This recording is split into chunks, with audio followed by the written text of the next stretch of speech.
This week on Zen and Not Zen, BroTime edition. Nothing matters. Gen Z fucking gets it, man. I saw a TikTok video that said that. It was like, hey, it was a millennial saying, hey, Gen Z, I see you wanted to skirt work with getting face tattoos. Yeah. Well, guess what? I'm open-minded. Yeah. Come and apply. Yes. I don't care what you have tattooed on your face. Have a Yes. fucking cross. Have a fuck you. I don't give a damn. Yeah. I'll give you a job. Yeah. Come on and apply. Times are changing, motherfucker. Good. So Guess good. what? Bro time. And then being in Chelan during wintertime, I mean, it's just something special about it. You know, I all was the there. beauty I of was it. Leavenworth, there too. like last year around that time. Nice. I Yeah, we didn't did Winterfest. I don't know if you. That Yeah, was I didn't. going on when you were I there. wasn't there for any of that. I was staying in a Rondo, but I fucked around in Chelan, like 20 minutes away. Yeah. That was gorgeous. We had a little lake house, Aw. played games. You know, I was the troop leader. You wouldn't want to fucking be there in the summertime. It'd just be packed. It's crazy. Yeah. Yeah, It's we've fucking- gone a couple times this summertime, and it's just, I mean, it's hot. If you don't have Boats. somewhere to like, No, somewhere it's- dialed in, like, yeah. you got to make sure that shit's It's not figured out. camping Yeah. weather. Mon and I tried to, like, I think it was our second anniversary. We didn't have anything planned, so we just woke up in the morning. We're like, let's go Chelan. Fuck it. Yeah. You know, and our anniversary's in August. And so we, yeah, right. So we drove to Chelan, and she's like looking at shit on the phone on the way there, trying to find spaces. Like, there's no camping spots. There's no like hotels available. We finally found this hotel. It was like a Best Western or something, like some like terrible hotel, and all they had available was a honeymoon suite. So we paid like, it was like fuck it, whatever. So we paid like $300 a night or something. Terrible little honeymoon suite, but they had Heart-shaped bathtub. no. They had a hot tub in the bedroom or in the living room. Oh, I love that And shit. So we sat in Cheesy. the hot tub and binge watched Golden Girls episodes, drinking Yes. champagne. That was great. Yes. I got out after like half an hour, 45 minutes. I'm like, all right, I love water. I love Yeah, the this hot is, tubs, but I'm tapped done. out. Man, Mom was in there for like fucking 4 hours. Like She's a 8 mermaid. Golden Girls episodes. I'm like, my you've got to get out of there. Like, there's no more. You've got to get out. Your body is screaming for The moisture. hot tub in the living room at a Best Yeah. Western in Chelan. That was pretty dope. But, you know, it was, for me, I mean, so we're talking about our topic today is regret. Yeah. Regert. Regret.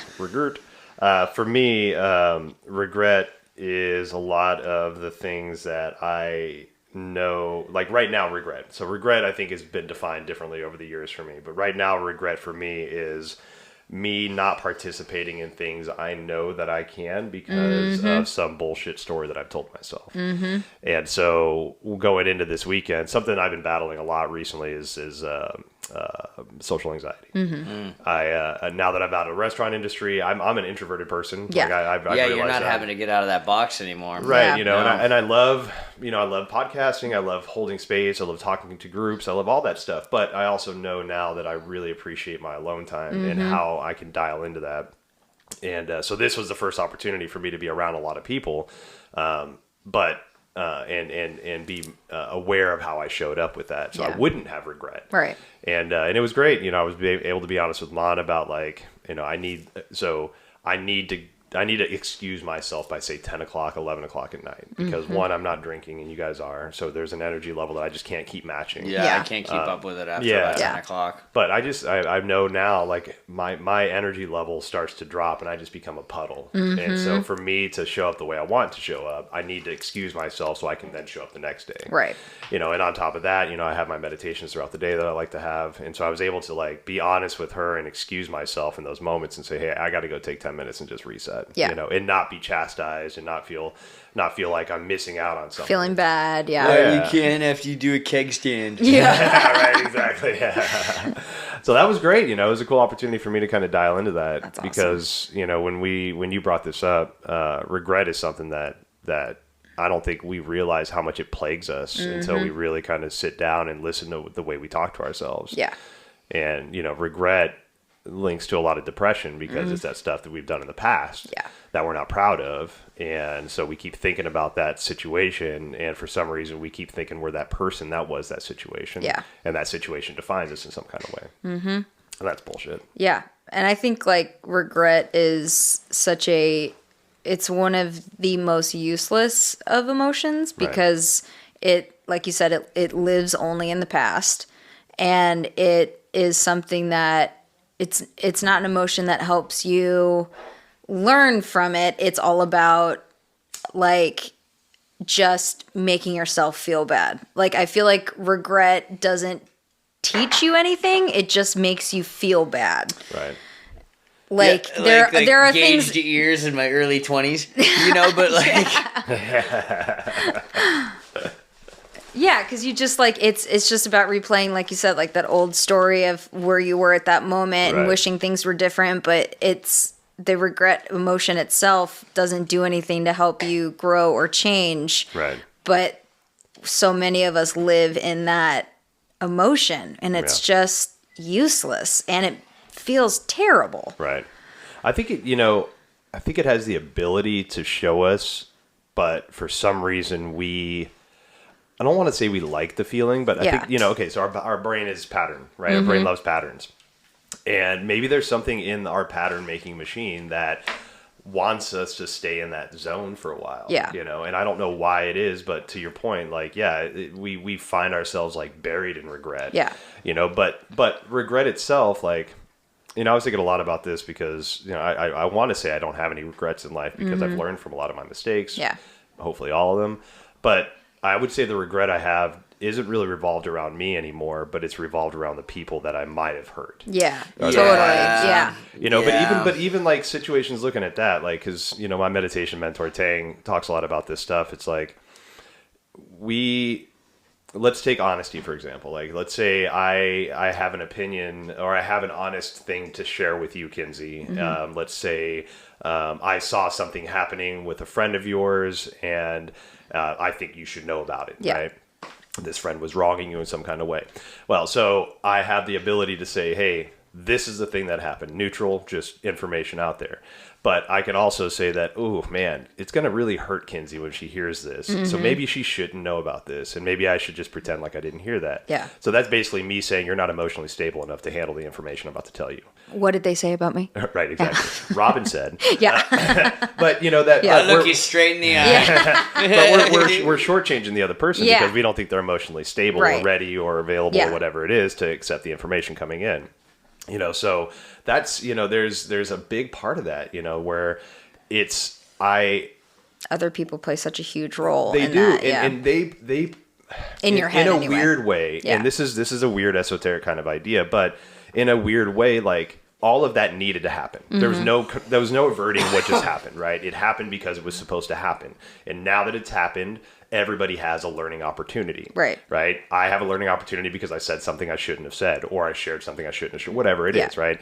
But that person that might have been hurt by the thing I shared, whether it was because of me or somebody else, that is their learning opportunity right there, right? And so if we don't give people these opportunities, then we never really understand how we're constructed and how we're made. And to be fair, the opportunity, if it doesn't come from you, is going to come from somebody else. Right. It's going to keep cycling until it hits. Yeah. So I think we need to have these opportunities to look at ourselves and to say, like, fuck, man, like, don't want to do that again. Yeah. But the regret and the shame, I think shame is that thing that Shame. follows with Shame. it. Well, if regret is used as a jumping off point into like a catalyst, something else, motivation, then I agree. But what we get trapped in is that regret shame spiral where we don't use it as a jumping off point. We use it as a bed and we just lay in it. We love it. There's something comforting about it. Well, and I think for someone who, struggles with depression, like, it is my way to punish myself over and over again. And that if that is the only thing that I know I can do to make something right that I feel is wrong, it's like I can't change the situation. I can't change how this person feels. I can't change all that stuff, but I can make myself feel terrible about it. And that at least is something. Right. And it's, you know what I mean? Like, it's that kind of rationalization. When I think of like regrets that I have, and it's not without getting into too much detail, it's like a lot of times it's also still completely how I frame it. And this is still my take on how this particular thing went down. Yes. Which, whether or not that's Your true or not, perspective. it's still Right. just, this is my take on it. Now we're getting years and years removed from it. Yeah. Right. And it only gets worse. Yeah, no the shit. shit that you think about, even if it was 10 years ago, it's like nothing has changed in your brain space about that especially if situation. you think of like, and a lot of times it has a negative connotation, but if you think of like the good things that you passed up on, you're like, oh, I regret not doing X, Y, or Z. Right. That good thing, whatever it is, gets built up into the biggest thing, like, oh, I should have Right. bought stock. It's like, some guy was like, buy Microsoft in '85, Yeah. and I Right. was My there whole on the life would be Switch, and I said different. no. Yeah. It's funny how and that's still the narrative that you tell yourself. Yeah. And you don't know Good how or that bad. would have panned out, Yeah. and it could have been worse, like your, fable that you Right, yeah, tell exactly. about, like, we make it worse, and we also make the thing that we didn't take advantage of better, and we don't know the outcome of either of them. We Right. just stew in that emotion of Yeah, we'll see. Shame. Yeah, Yeah. Look at that. Yeah, we'll Yeah. see. Well, I think with regret too, it's like Regert. regret. It's So many tattoos. So many tattoos. Actually, I have one tattoo I regret. Not Oh, no, regret. did- No, I know. Yeah, Not yeah, regret. yeah, No, I don't have anything misspelled. Actually, okay, no. There was when I got when I got Peyton's name tattooed on my arm. It was my third or fourth Non-conventional tattoo. spelling. Right, Payton. Yeah. Right? And so I fucking know how to spell my kid's name. Yeah. Right. I double checked, made sure. Thomas Double said- check. you never know, right? Yeah. And so I go in, and it was a guy I've only been tattooed by once. I think his name was Chris. He worked at Slave to the Needle back in the day. So go in, I say, hey, this is what I want. Flowers, name, yada yada. He's like, cool. All right, how do you spell your kid's name? I'm like, cool. Here you go, Payton. He's like, are you sure? And I'm like, yes. He goes, are you sure? You don't know how many times people misspell shit. And I'm like, well, fuck, now I don't know. So I tried calling Sydney, my fiance at the time, and I'm like, hey. And then she wouldn't answer, so I called my mom, and I'm like, Mom, just a stupid question. Can you spell Peyton's name? And she's like, literally, I could hear the pause and the sigh of like, what in the fuck is going on? And then she told me, and then later on, I'm like, cool, thanks. And I got to go. And I told her later why. But yeah, I mean, fuck, man, people misspell shit all the fucking time. Yeah. on So tattoos. funny. I Are thought you about sure? getting Regerts spelled Regerts. Yeah, it's just not because bad. You could do that. Nothing matters, and Yeah. you can learn from your work. Like I just thought, if I purposely do it, that would be kind of funny for me. We'll see. We've talked about this one before, but I don't have any tattoos and Yeah. stuff, and I was a product of whatever. I was like, oh, can't have any visible tattoos. I'm gonna be a successful businessman. Well, Right. that's already fucking out the window now as I turn 39 in like a couple weeks. But it's Yeah. like, yeah, it's like, who fucking cares? Yeah. I mean, probably I wouldn't recommend getting "fuck you" on the forehead, Right. but there's a couple things you could, Did you see that guy do the hot dog and a cross on his forehead? Oh, no. So he had hot going one way and dog going the other way, and the O Yeah. was shared, and it was in a cross shape, and he got it right on his dome. Wow. And I was like, nothing Wow. fucking matters. Nothing matters. Gen Z fucking gets it, man. I saw a TikTok video that said that. It was like, hey, it was a millennial saying, hey, Gen Z, I see you wanted to skirt work with getting face tattoos. Yeah. Well, guess what? I'm open-minded. Yeah. Come and apply. I don't Yes. care what you have tattooed on your face. Have a Yes. fucking cross. Have a fuck you. I don't give a damn. Yeah. I'll give you a job. Yeah. Come on and apply. Times are changing, motherfucker. So Guess good. what? Well, yeah, it's funny because the face tattoo is it's for me, and I'm around a decent enough ink, Yeah. but it's a tough one. There's one guy It's at a my tough work one right for now me. who is littered with face tattoos. Yeah. And he works in the kitchen, and he's got one on his eyelids, forehead, cheek, Yeah, every yeah. inch of his face is covered in face tattoos. And he's the happiest dude I've ever Oh, met. yeah, my He is dad- the most free individual. My dad has There this you like go, Yeah. man. landscape There or you go. whatever's got like a bunch of face. He's like, oh, he's the nicest guy, but yeah, He is. his face tattoo is really distracting and kind of scary. He's just the most free soul I've ever met. He's always in a good The mood. face tattoo. Well, you kind of forget that they're there after a while. Yeah, It's like totally. you I just- forget mine are there all the time. But I think that, there's a certain amount of confidence in like fuck itness Yes, to do that. I respect And, it. Yeah. I respect a face, especially if it's one of your first ones.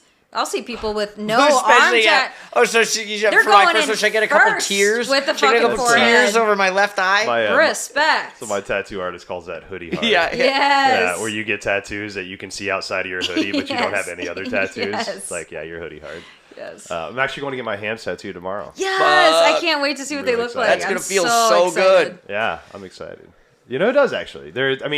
No, all tattoos hurt. Yeah. There's Yeah. anybody that tells you they don't, maybe just has a weird different pain tolerance, but they all hurt in their own Yeah. right. Some worse than others, but there is a sense where you settle into what's happening. Yeah.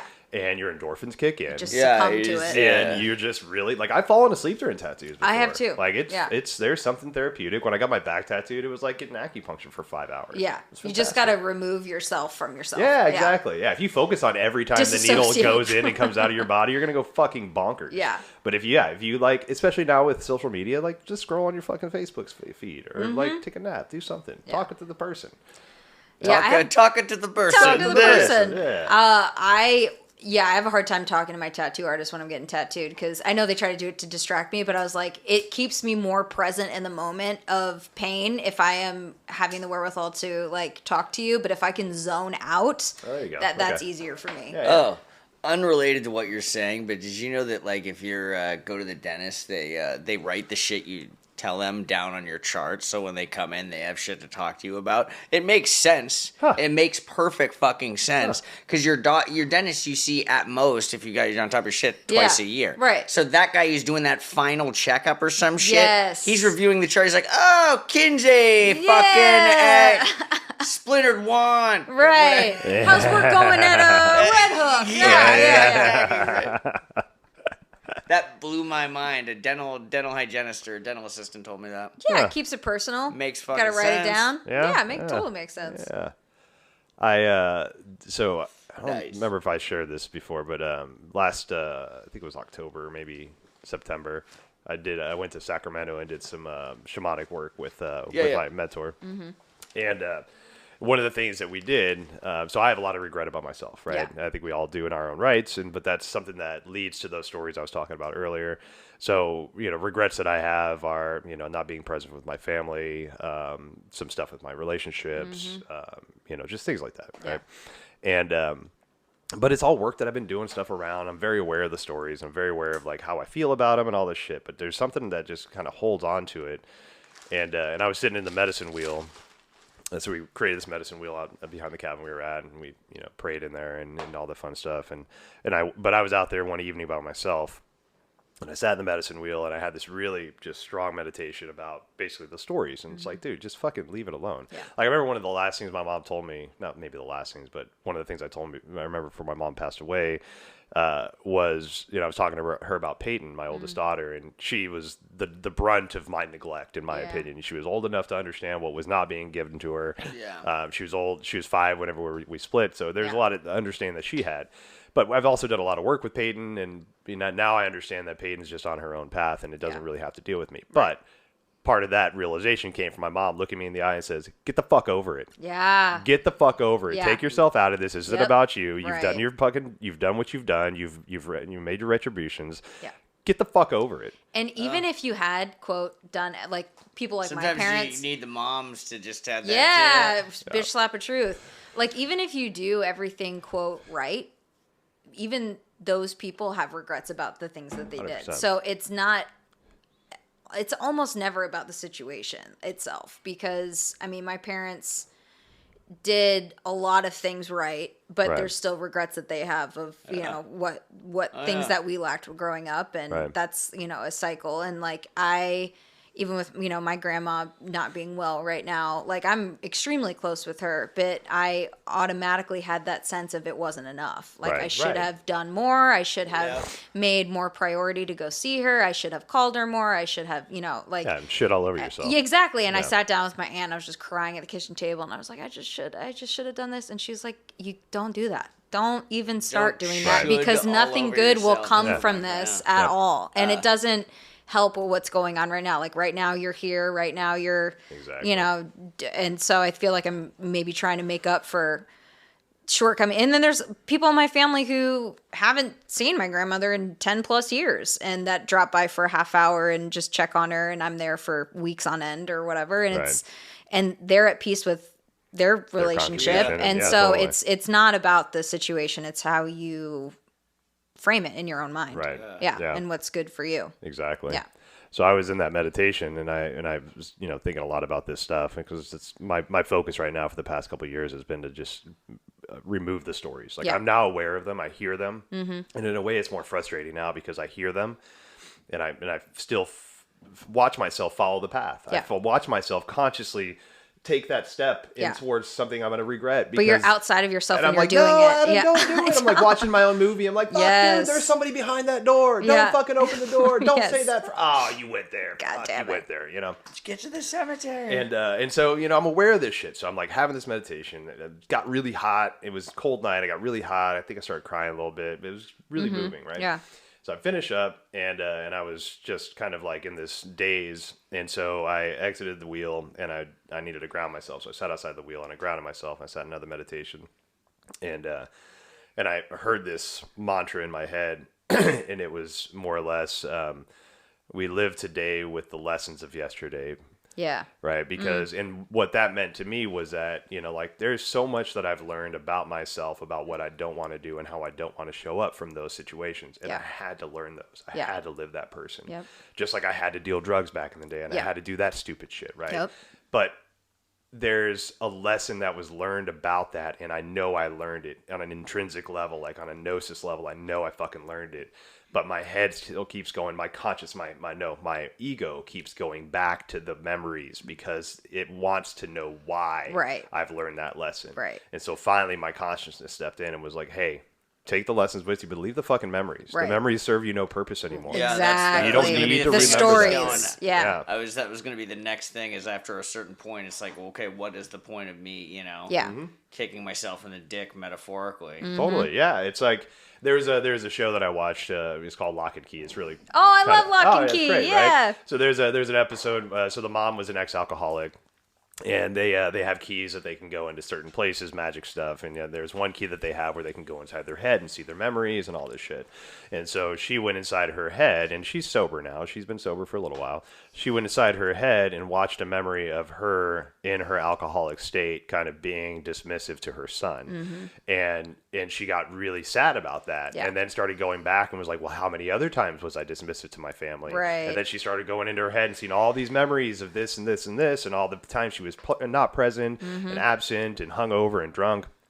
And her daughter found out what she was doing, and she said, "You found a way to relapse without even fucking drinking." I was literally just going to say that. Like, You know? you're living by going back to see how you weren't present. It's Right. keeping you from your now present. Yeah. Like, you are now reliving and Right. relapsing. And yes. I think there's, for me, there's what I found out is that, and we've kind of talked about this with like the burdens in the past. We've talked about that, or like stepping into our authenticity, But I think for me, what I found out when I'm realizing about myself, and it's hard to say this without sounding egotistical, but there's no ego involved with it because it's every single human being. But what I found out about myself is I'm afraid to step into my full power. Yeah. I'm afraid to step into my full authenticity and say, hey, look, this is what I do. This is why I'm doing it. And I'm fucking happy about it. Yeah. And I'm But good I think at it. when all of us have the ability to be that person. Yeah. But I think for me, like, I now realize that I'm not. Yeah. And there's something really just disturbing about that to me on a soul level of like, my body's just like, you can do so much more. Yeah. And not more is like get more money or wealth or fame or notoriety, but just more with you. Yeah. You can be more. You could be feel more you. right? Yeah. You could let go of this regret. You could Yeah. let go of this depression, the sadness, and you can just be. Yeah. Right? It's like, Yeah. fuck, man. No, that is 1,000% my biggest struggle as well. Like, it's like, I think I've talked about it on other episodes of just like, I don't know how to be, or I've been this way for so long that the alternative seems almost scarier because I Right. don't know what it would be like to step into my full self and be that as much as possible. And it's like, what is it in me that is keeping me from doing that?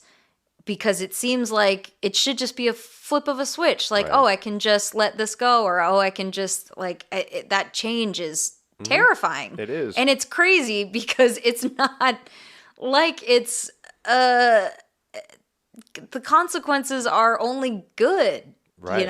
And so why does that terrify us so much? Right. I don't. I heard this the other day. There's a guy that said, we'll take this podcast, for example, like the way we talk to ourselves rather than the way we allow others to talk to us. Yeah. So let's say, I wanted to start this podcast and I was like, this is an idea. And I'm like, fucking, there's no way it'll happen, to get you two involved Yeah. and to have shit to talk about. It's like, Right. fuck, it'll never happen.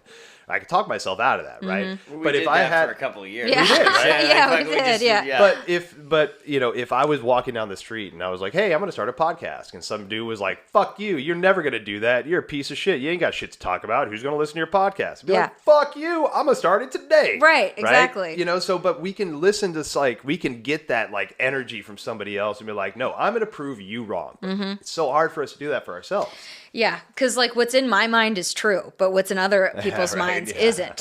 So but like I know the telling truth. that stranger to fuck off and then spending like 6 months of your life to spite someone you're never gonna see again. Yeah. That was that great Curb Your Enthusiasm with the spite stores. Did you remember that Yes, one? yes. It was the same fucking idea though. It's totally true. Well, that's how I started playing saxophone, is because my 3rd grade music teacher told me that girls don't play saxophone. But I could have talked myself out of it and been like, girls don't play saxophone, and oh yeah, okay, I'll start another instrument or whatever. But because someone else told me I couldn't, I was like, fuck you, I'm gonna do that. You don't know me. But it didn't originate from inside my own brain. You know, I'm not saying this to be disparaging, but I do not know of any famous female saxophonists. I know. I don't know the name, but there was a female Kenny G. saxophonist that played for Prince. That was badass. Oh yeah, no, I know they Yes. exist. Yeah. Probably But there is no multi-instrumentalist, Kenny G equivalent. I would say she was. Yeah. Most people in Prince's band were. Kenny G. There's no Kenny G equivalent for a Kenny female G sax, and, like household I name had type another thing. one. I had another Dave Koz. Dave Koz. Dave Dave Koz. Koz played a Red Hood. Yeah, Dave Koz. His writer was bullshit. Yeah, that's right. It was total bullshit. Fucking Dave Koz. Bullshit. Dave Koz, Fiji man. bottled water and like His writer. tuna. God, why didn't we keep that? Oh my God. Fuck! Out of like I forgot all the about Dave out of Koz. all the regrets I have in Yeah, life, that's up top. one of them is not having a photocopy of that fucking writer when Dave Koz played there. I'm like, Oh dude, my you God. are way overstating your importance. Oh, 100%, man. 100%. Sorry, God damn. throwing barbs at Dave Yeah. Koz. If we get notoriety because I'm talking shit Dave about a Koz. new age artist, be awesome. I'll let you know if Traction. those emails come You guys in. could just ride the yeah. You can just Yes. yeah. The phone lines are lighting up. Complaints. Hey, you know what? I haven't had to put out a fire in a while. You know, that'd be kind of fun. Dave Koz. I'll manage the Dave Koz. Yeah, that's a Dave cause Koz you incident. can wrap your head around. You know, it's funny too, like just talking about his ridiculous writer and thinking that he's, hot shit. It's like we should do that more though That being said, for ourselves. I named Like- 2 saxophone players. You That's did. what started it all. You I named was more than me. I named one. Well, I mean, Kenny G's like the Mount Rushmore. He is. Yeah, He's right, our right. Mount Everest. What's yeah. what's the Dave Matthews Band, guys? He passed away recently. Oh, that guy yeah. was a big deal too. Yeah. Gosh, what was his Didn't he name? play like the clarinet and shit too? Well, I mean, Well, they're okay, interchangeable, yeah. I'll give you another one. Skerrick. Skerrick, yeah. So that's one of our buddies' Yeah, I've boyfriends. seen Skerrick. Yeah, Yeah, Skerrick. he actually just played with Dave Matthews. I was just gonna say your buddy just Leroy Moore. Yeah, Leroy. Yeah. Yep, totally. Yep. Yeah, Skerrick and actually, Eric and Monica did a sound bath together a while ago, a couple years ago, where, no, I'm sorry. Yeah, so Skerrick provided the sound, like really weird, eerie he plays all saxophone this kind Yeah. of He's shit. got like a Barry sax. Yeah. And, shit, yeah. And then Mon did a yen class over top Ooh. of it. It was really dope.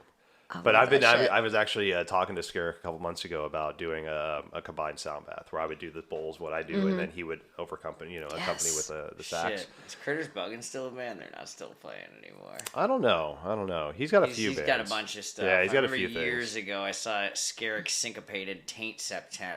Oh yeah. So it was a septet, Ooh. which is I don't know how many that is. I think that's still going. 7. So 7. Yeah. I think 7. Yeah. Yeah, I think that's still going because I've seen stuff on Facebook recently about that. Skerrick Yeah. syncopated Tate Septet. I also just reconnected since we're talking about jazz musicians. I reconnected with this good friend of mine named Ponder down in Austin. He's a jazz musician. He was in our band joint effort back in the day. He kind of filled in here and there with keys and sax and shit like that.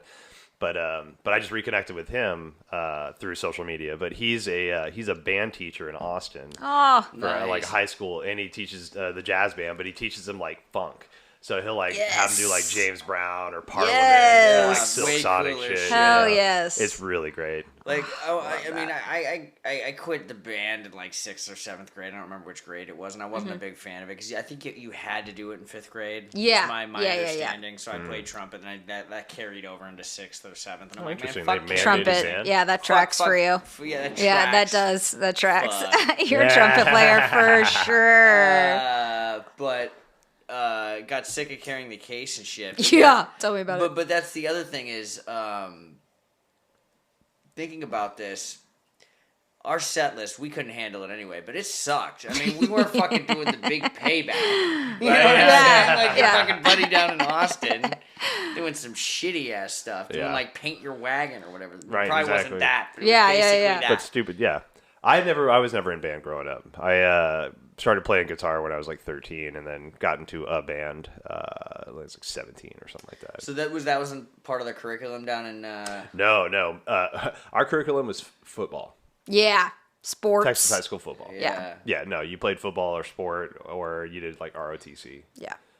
For me, I did sports until my sophomore year. I see the ROTC for this guy. Oh yeah, salute, man. Yeah, No, I fucking- did. Adam I played Real and football ROTC. from 7th grade to sophomore year. What did you play? I was a lineman because I was a Oh, heavy okay. kid, right? Oh, So I could that's just right. like I put my forget. mask in front of people and block people, I right? forget that you were a bigger kid Yeah, back then. Yeah. but so my exit from sports was so we did 2-a-days in the summertime, which two Jesus practices a day, Christ. full pads, 100 and degrees. 100 degrees, full pads. Fucking bullshit.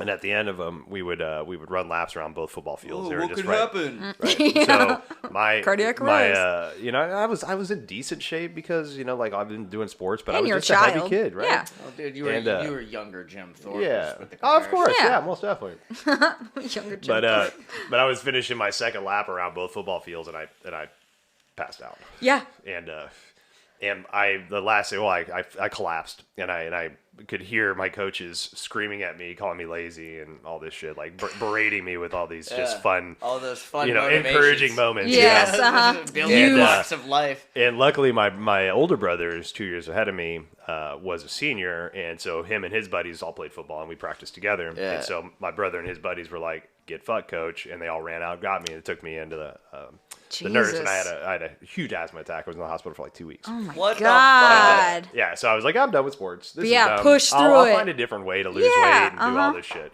So, but that is not something I regret at all. No. I was 100% convinced. But my mom's deal with me was like, it was like this throughout high school was, you either play a sport or you get a job. Yeah. But you got to do something after school. Right. Because I'm not There's going to just be not here. nothing. Yeah. Right. So I got a job. And it's been working and shit. So, but with regret, so the thing, one of the shitty things with regret is that it teaches us to not listen to our intuition because it inspires doubt. Yeah. Right. And when we start to doubt ourselves, then we diminish that voice that's already diminished because a lot of our intuitions are fucking shit because we're not taught to encourage it. We're taught to, dismiss it. We're taught it's like sorcery and witchery and shit, but we're taught to listen to our guts. Right. So when we start to listen to regret and feel that regret, and then we allow that story to overplay into the next situation, then there's doubt, But even if your intuition's like, you're right, this is great, do the thing, you think about the regret and you're like, but I don't want to feel that again. Yeah. So I'm just not going to do it. Well, and the funny thing is, I actually just had a conversation with Mandy recently because her trajectory from like high school to her early 20s was how I always wanted. Like she went straight, she majored in theater. I listened to everybody else and, majored in what I thought I should and did all this other stuff. And she majored in theater, moved to Chicago, got to do Second City, got to perform with, all the Tina Feys and the Amy Pohlers at the time. Right on, and so she got to, work for them and do cruises. And I have always wanted to do that. And I've always regretted that I listened to so many other people for my trajectory. And so what I did was, I traveled a shit ton and I kind of put that on the back burner, and I'm glad I did that. But I always still think back of like, what would have happened if I had actually followed my what I really wanted to do. And Mandy texted me the other day. She's like, I know I lived your dream, but I think you lived mine. Like, I wish I had taken the time to travel. I wish I had not gone straight into this. And and now I'm in my 40s and I haven't seen as much of the world as I would. So it's like we both had this experience Wow. where the grass is greener on the other side Oh, for that's- both of yeah. us. Yeah. And it's just like neither one of us was wrong. Right. But like it is all about perspective because Yeah. like looking at it from my end on her end, I was like, you did everything right. You got to do all these amazing things. And, you know, it's too late now or I won't be able to do anything like that. And she thinks the same thing about my experience. And both of our experience as we were living it, we're regretting. Yeah. But it is useless. And both good things came from her experience doing what she did. And really great things came from my experience of just kind of like, blown in the wind for so long and I did get to see a shit ton of the world and I don't know if it would be as easy to do it now so Yeah. it was a good thing that Definitely happened. not now. Yeah, exactly. Like if you know and if I had gone that track, who's to say my brain would have just kicked into like you should have traveled, you know, Exactly. like Exactly. it's a muscle memory thing rather than a truth thing. And at the time, my intuition was telling me, this is lining up. Go do this. Go teach here. You graduated. I got to go teach in China for a little bit, got to live in Africa for a little bit, and all of that lined up easily. So I look back on that now, it's like that's what should have happened because I met this person and I had this connection and I made, you know, Exactly. this memory with that. And yeah, and I'm sure if it had gone the other way, I would have just been singing the same song about a Right. different story. I think one of the best ways that I found to combat that, because Yeah. I think we all have those scenarios where Yeah. it's like, oh, this or that, and you choose this, and even though this was great, you're Yeah. like, oh, but that could have been That so much could have better. been that could have been my life You different. know? Yeah. Yeah. And you know, one of the things that I've been working with that, and my buddy Tang's been helping me, is that it's you not being present. Yeah. Like if you're regretting, if you're sitting here and I'm talking to Robin, and I chose to talk with Robin, but I also had a chance to talk with you, Yeah. and the whole time I'm talking to Robin, I'm thinking about you. I'm like, well, then I'm shortchanging my conversation with Robin, and Right. that could be the exact thing I need. So you're not really talking to either of us. exactly right. Yeah. So if we can train Which ourselves, is why you should be talk to me present- instead of Robin. I know Yeah. exactly. I mean, every that time. goes without Well, he talks shit about you. Yeah, I so, know he you does. But you know, if we can be present and enjoy the presence, but Yeah. but know that we're being present and remind ourselves at a later date when we feel the regret about not doing choice B. Hey, but remember how present I was with choice A? Mm-hmm. Yeah. Right. There's this musician named East Forest. And he's does a lot of instrumental work and like, you know, yoga music, shit like that. He's actually got a really great 5-hour track for mushroom journeys. Yes. It's fantastic. Okay. It's amazing. Okay. God, And it it's follows so I'm in. everything. It's I'm in. fantastic. Jesus, when he's like, he's got a great 5-hour track. I'm like, as a guy, I mean, No, it's 5-hour disc. Yeah. Or, Yeah, album. yeah. Let's It's a say album. journey. Yeah, yeah. so funny. But for you know, mushroom. so with ayahuasca, it's Icaros, right? You have Mm-hmm. the Icaros, the whistling, and the chanting. But there was never really anything for mushrooms, and so he created this 5-hour, just amazing piece of music Yeah. that just follows the journey, and it's really peaceful. But anyway, so when Ram Dass was still alive, East Forest had a chance to meet Ram Dass. And this was post-stroke, maybe a year before Ram Dass passed away. And so Ram Dass, you know, used to be very charismatic and loved his words and all his movements and the way he spoke and the way he acted. And then after a stroke, he was very limited. Yeah. But you know, he leaned into that Yeah. limitation, quote unquote limitation. Yeah. Right? But so there's this I don't know if famous is the right word for it, but this notable video that East Forest is meeting Ram Dass, and they're sitting across from a table like you and Robin are, and they're just staring at each other in the eyes, and it's almost like East Forest is waiting for Ram Dass to say something to start the conversation, and it's literally like 6 minutes of just like staring silence. and staring, and then Ram Dass just takes a deep breath and says, I don't know what that means. If you like, What was that? "Thank you, Siri. Oh. Thank you, Siri." The Wow. timing. You know what? That's funny. I don't 'cause know what that means. I never use Siri. How'd that That's happen? I have fucking no idea. insane. That's great. And she wasn't you, on. Siri. I mean, she was. That's exactly what I thought you were going to say anyway. I don't know what this means. He goes, so he takes a deep breath and goes, just this. Just this. Yeah. And that's like, everything was super present with them. Yeah. There was no need for words to muddle it. There was no need for emotions. There was no need for anything. Just to sit across from a human being and look at that human being and observe them as a human being and look at their eyes, just like, I don't know. If And you how guys many have ever- opportunities do you really have to do that with someone else? Oh my or God. you never get to do right. that. Yeah. You know, eye gazing is one of the most powerful things we can do as people, right? Yeah. Looking and gazing into somebody's eyes for a long period of time is like it's a portal. Yeah. You know, and it does some beautiful things to us, you know, but is that something we commonly do? No. No, because Yeah. it causes a lot of emotions for a lot Yeah. of us. Yeah, no, I was just sitting there going, yeah, I don't want to fucking do that. 6 minutes is a long And you stared him in time. the eyes for 6 minutes. I'm like, Yeah, it's funny too because I just obviously got back from visiting with my grandma, and I had said that I was starting to get in that shame spiral of this isn't enough and blah blah blah, and that was on my first trip, and then this last trip before I went, I was just like, I'm leaving all that. I'm not taking it with me, and I'm so glad I did because I could see myself in a different situation in the middle of a shame spiral, trying to treasure these moments I have with her, and then it's going to be tarnished with not being present and regret and shame of I shoulda, coulda, wouldas. Right. And instead, I was just there, and it wasn't a lot of talking, and it wasn't a lot of there was no apologies, there was nothing like that, and it's like that's what I want to hold on to. Like those moments are what I want to hold on to, and the long hugs where nothing needs to be said, and Right. those types of things. And if you're in that regret spiral, it's loud in your brain, and Yeah. you're not going to be able to hold on to those little tiny little moments because they're going to go, unnoticed because you're listening to everything else. Yeah. Yeah. And just like, there's beauty in every kind of moment. Like there's beauty in this moment right now.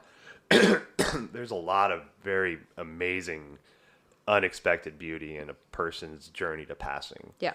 And being present with them and hearing them because they're going through a Yeah. whole thing, right? And we have no idea what that is, Yeah. especially, with, somebody like my mom, she was on a lot of pain meds. Yeah. So she really wasn't there. Yeah. But there's still like those moments of clarity and the things that they talk about and the, some of the metaphoric kind of things that they just like. And that loopy talk that everyone else is like, oh, she doesn't know what she's saying right now. There have been so many moments in it's this like, last week you where sure? it got me at first thing in the morning. She would start talking, what a lot of people would probably call nonsense. And I was like, this is real for her right now, though. Yeah. Like she had said something to me, was like, oh, my grandmother. Oh, I'm waiting on my grandmother. Or I can see my grandma, or she could see other people in the room. And I'm just like, I'm just going to sit in this. Cause Right. who's to say this isn't what's happening for Exactly. her, and she's talking about certain trees and these memories pop up, and she would just go on, and I would just let her roll instead of trying to get her back to what my reality is. Oh, you're not in your right mind, don't you? Didn't you mean this? And she would still be talking to people that she had gotten off the phone with, stuff like that, and I would just let her go and Yeah. just listen to her and acknowledge that it was the That's a reality reality. for right now. Yeah. There's something special with that because beautiful moments. it's there's books been written about this, studies have been done about this, but basically like with the idea of reincarnation, kids up to the age between 7 and 9, sometimes gender related, can remember pieces of their past, right, their previous lives. Yes. And when we as a because I've had kids. You guys have probably been around little kids. Kids say some fucking weird shit, Yeah, right? random And stuff. Yeah, and there's a little one in our life right now. Her name's Luna. She's 4, one of our really good friends' kids. And that child says and does and cites some of the most profound things I've ever heard. And then she's like, boop. Yeah. And then runs off. And Just I'm like, drops what a bar the and then fuck? runs away. So, but I grew up in an age where that wasn't encouraged. Right. We were told You're being just silly, Like, and just like you you're- said yeah. with your grandma. Hey, no, that didn't happen. You don't have an imaginary friend. Yeah. You don't have these You're not things. still talking to that person right now. He's not. Yeah. Right. That person's not here anymore. Yeah. So, but we're telling somebody else their reality is not real. Right. Just like we talked about earlier, I don't think you're emotionally stable to handle the information. Right, yeah. My reality is the one that you should follow. Right, exactly. Right? And so, but I think more parents are now encouraging that kind of development and saying, hey, no, what did your friend say? Where's your special friend? Tell me today? more about that, All that instead stuff, of right? just put that on the back burner. Yeah. You know, let's encourage other people's realities, you know, and then same with your grandma, she's passing. Like there's a doorway that they're right by, Yes. if not right inside. Yes. And there's things that are happening with their energy that we don't understand. Yeah. And there's connections that they might have. There's feelings and emotions that we couldn't even explain to even understand that we could experience, you know, and be with that. Yeah. You know, that's my mom. Like when my mom was passing, she kept talking about the dirty door. Like, she was just this dirty. She's like, oh, there's this dirty door. I just can't clean it. Yes. And my immediate thing was like, it's not yours to clean. It's ours to clean. Right? This is our shit you're trying to fucking clean up. No, this is our shit. We got to clean this up so you can get through that door. Yeah. You know. And not taking it at face value either. Like it's like this acacia tree or whatever you're talking about is like there's something more to that. And instead of just being like, there's no acacia tree outside anymore. I'm just like, tell me more about that. Oh, I want to cut the branches and do this and make sure all the kids are taken care of. And she would just go on and on and on and about that. And I was just so grateful that my aunt is very much in that same headspace too. So we just, instead of shutting it down, we just lean into it for her, you know, and just let her go with it. Yeah, man. So what's the opposite of regret? Oh fuck! I mean, that might many just look up in Webster's. The opposite of regret. The antonym. Would it be like confidence or pride or, you know, where instead of regretting a decision, you're proud. And of I the feel like decision that shame you and made? regret are so close. So I'm trying to think of like what's the opposite of shame? Pride. Pride. But like a conscious pride. Like, Yeah. Not like. Yeah. Not like. Ego pride Not kind of like, thing. not You like know, what's honestly- in the box. Well, honestly, I mean, when I hear pride right now, I mean, besides the association with the LGBTQ community, That's what I think of now. Yeah. it makes me think of like white supremacist pride. Yeah. flag It's waving a little pride, tainted. fuck, yeah, I think of that too. But I think but that's my definition. Yeah. That's where I go. Yeah. But there's so let's talk about like the shadow, right? So regret would be the shadow side. Pride would be Clarity, maybe? Clarity, confidence, pride. But these can be held in a beautiful container too. Like the pride doesn't have to be like banging my chest, look at how fucking cool I am. USA. That's you where just I have go with proud- pride. Couldn't Like, it you're just right. be kind of like at peace though? It doesn't even Yeah, need to be yeah, like exactly, you know, yeah. it's in like right. Equanimity, Yeah. right? Equanimity. Well, Maybe we're Yeah. just equanimous with our decisions. Well, and because where regret we're is at. all about, oh, I should have done this. What would have happened if this had happened? Oh, it's all about indecision or it's all about insecurity because you're not confident in whatever you just did or you regret the thing that you did. So you aren't confident in your choice that you're lining up with. And the opposite of that would be like clarity and confidence and just lining up with whatever decision was made Right. and just Yeah. following whatever path that is and not looking back. Just Being present too. Yeah, being okay with the decision you had to make. And like that neutrality. Yeah. It's like I'm here, I've made that decision. I think it's the thing is that remembrance. Yeah. You know, because when those wheels start to turn about, the bullshit, it's like, no, remember I did this. You know, and that's one of the practices that I've been trying to work on lately is just to remind I fucking remember tattooed on my hands, right? Yeah. To remind myself, like, no, at one point in time, you might not remember now, but you made this conscious decision. Yeah. Like, and you, for whatever reason, weighed the options and said this was the thing you wanted to do. So be okay with that. Yeah. Right? Be okay with this is the way that you wanted your life to go or this decision to go, whatever it is. Or not even this is what you wanted. This is what is right now. So line up with what is right now and see what happens. Like that's the thing that I kind of try to do now to battle that little voice in my head that says, oh, what if we did this? Or I should have made that decision. It's like, okay, but I didn't. Right. This is the choice that I made now. This is the job that I have. This is the, person I am. Like Right. I'm lining up with this now because I don't have another option in this moment than Yeah. to just be in this moment as is. you go. And what can I do right now? I always, and this kind of gets into a different thing, but it's like worry about what you can control. Yeah, Yeah, exactly. most You definitely. know, and Yeah. especially like, unfortunately we tell ourselves a lot of narratives and like a lot of times when I think about regret, a lot will associate, especially with your thing about like, but it goes to back when I used to drink quite a bit and more in excess. Probably. Yeah. But it's just like there's not really any pursuit, and especially now when it's easy to sit there and think of all the good times that you're not doing when you're not drinking. But it's also like, no, there's very much a lot of reasons why I'm here right now here. Yeah. like zero regrets about that, but it is funny because it's just very the minds the shit you tell yourself and like how much weight you can give those things. Totally. Yeah. Yeah. Yeah, it's vicious. It's vicious, you know. But I think, you know, that's one of the reasons why I love to find people's practices around getting them out.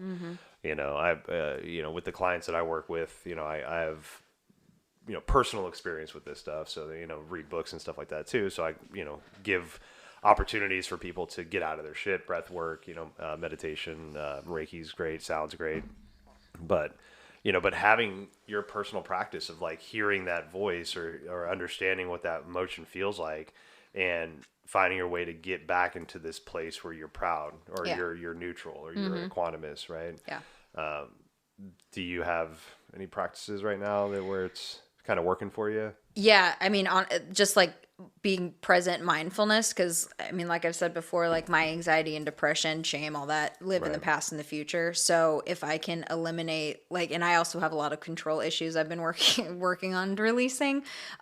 So it's more of like that same anxiety I get when I travel. It's like if I can plan every single thing, then I'm not going to miss my flight. But I am anxious the entire time. I'm like, okay, what if I just show up? What if I just walk through security? What if I just let it play out? And so I think that's the thing that I do on a macro scale now of like, okay, I'm just going to do the next step right now. I'm not going to think 10 steps ahead because that is where I get into trouble and that's when things start getting messy. Thing. Prevents me from doing the incremental step Yes, one. or even like sitting down to do something I can talk myself out of if I need to write a scene or something like that. It's like, well, I'm not going to have enough time and I have to do this first. And I have to make sure that this is done first. It's like, okay, well, I had an impulse to do this. So what if I just sit down for 10 minutes and do it? Exactly. What if I just take one step right now? And that's very, I think, an AA addiction thing too. It's that one step at a time because if you start getting too far ahead, you lose it. Oh yeah, no, I mean I've still got a decent amount of work to do to my own self by any stretch of the definition. You know, I still medicate with ganj, but it's also like, you know, the whole mantra one day at a time. It's only way to fucking wrap your head around it. It is. Right. Yeah. When I get in those anxiety spirals or depression spirals, if I start thinking 10 steps ahead, it's over. It's toast. So if I just like, what if I just get up and take a shower right now? Yep. What if I just get up and go to work and clock in? Right. I'm not worried about what I'm going to be doing at work, how busy it's going to be, how slow it's going to be, how much money I need to make, how much bills I need to have or paid and blah, blah, blah. I'm like, what if I just do this one thing and take everything outside of the equation? So I think that's the thing that I do. What's interesting is that kind of flies in the face of what a lot of kind of I've always thought about work and stuff. As I've said, the easiest part of any job is showing up on time. Yeah. Yeah. You know, and what we're describing right there, you're describing right there is the exact flip side of that. For some people, it's like, oh, I'm like, well, no. See, for me, that's where all my stress begins. Yes. Yeah. Yeah. Yeah. And I'm the kind of employee that I have always been the kind of employee where I'm not going to be an employee. I'm going to be one of your best ones. Right. And I'm going to be the one you can depend on and count on. That's going to be here early. That'll stay late. That'll do this. And that brings on so much stress for me. Yeah. And I was like, this new job that I have now, I'm like, what if I just clock in and clock out? Yep. Right. What if I just leave work at Works work? for me. What if I just don't feel Works. bad about asking for time off and I'll just see how it goes? Yep. What if for I just me. do this and it's worked out so far? Good. So Good. it's taken a lot of the bad moods that I would normally be in at work out of the equation now, Right. because I'm like, I'm just here for 5 hours or I'm just here for 7 hours. Like I am not thinking about it when I'm leaving. I clock in, clock out, smoke drugs. I think about that staple job, that job where you scan documents. Yes. Yes. Right, yeah. I was the most at peace. I swear to think God. about that job No all the conse- fucking time. Yes. I describe it to I do other too. I people. want it Right, again. yeah. And I they're want just it like, they're like, what? again. And I'm like, no, she was totally fine with it. She's like, the people there were just didn't even acknowledge the No. other, but you could have been. I can't in tell a you one room- person's name I worked Couldn't with. even describe them. They could have Nope. robbed you of Blank everything. faces. Yeah. Nope. None. I think about that job all the time too, because I was like, what if can I make a career out of that? I would just do removing staples. Shit. Yeah. And I would I'd go just in. be removing staples. Yeah, that's it. No one's life's on the line. No, I'm not going to get in trouble for fucking bless anything. Just taking staples out of paper, man. That's what's up, man. That's freedom. And you know, like I think we're finally getting to a point where more people understand this. But you know, back within the last maybe 5 years, but I was raised in the idea that like you, like you said, you got to give 110%, Yeah. 110%. Right? You got to be the because my fucking- value is wrapped up in Right. how good of a job I'm doing. Motherfucker, man. My personal value is Yeah, wrapped it's- up in I that. heard this guy named Simon Sinek. I follow him a lot. He's just does a lot of positive talks. Yeah. Like, he used to do management stuff too, but he was talking about, he's like, you cannot expect your employees to have the same maniacal passion that you do about your business, Yeah. right? Yeah, it's impossible. That's your It's gig. your gig, Yeah. right? Yeah. And like, just give people the chance to have their own lives, have their own desires, have their own passions, right? And so like that really added a lot of clarity to me. But there's this idea that we've got to be the best employee. Our credibility somehow is Yeah. wrapped up in that, Yep. and our stature is in the part of the community that we're in. Yeah. Fuck that, man. What are they gonna think Go of me clock if in, I- clock out, and then do whatever the fuck you want. Yeah. If you Truth want be your told. job to be something bigger, go ahead. Do And it, the right? people that I've worked with that are putting in the bare minimum, they're getting paid the same as Right. me. Yeah. There's nothing wrong with that. And they're Right. not in trouble. They're nothing. They're no fireable offenses that they're doing. I've always said this. They're and you removed. can vouch for this too. Nobody fucking calls references. Oh, No, did no, they no, even no. call you guys? By the way, my job. No, No. I didn't get Yeah, anybody. exactly. Yeah. Oh, shit, Exactly. so that, yeah. I got hired. I was worrying about references and all that. They didn't even fucking call you. Yeah. And it's that's the whole thing. And I mean, nobody's gonna put anything. I'm not gonna put anyone on there that's gonna talk shit about me. So Right. that's Yeah. one, Right. but it's just Yeah. if you really had no experience, I mean, it wouldn't even be that hard to fucking make that up. No. Yeah. Yeah. Yeah, Make people- up a pizzeria in Montana. Right, You know what yeah. I'm Oh, saying? they closed already. Yeah. Yeah. Yeah. Yeah. those are- Yeah. Yeah. Not good times. There you go. Lie on your resume, kids. Yeah. Yeah, there you go. No regrets. No regrets. See you next time.